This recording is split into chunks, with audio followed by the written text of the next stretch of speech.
మహావిష్ణు దర్శనం.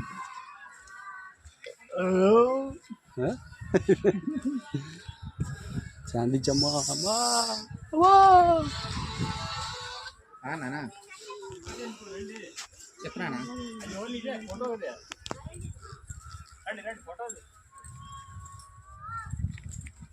నాకు తెలియదు. నేను అందుకే అడిగాను. నేను 30వ తారీఖు అయిపోతున్నాయని ఆయన నీకు చెప్తే నేనేమన్నా నేను చేపించేసుకుంటానండి కాగితాలు ఆపనండి అని అన్నావు నువ్వు.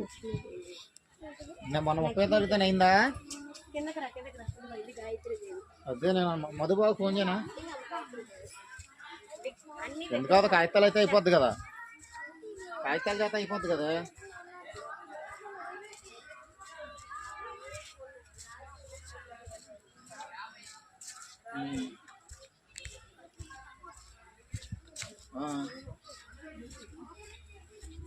అవును, ఎల్లుండి బ్రేక్ అయితే బ్రేక్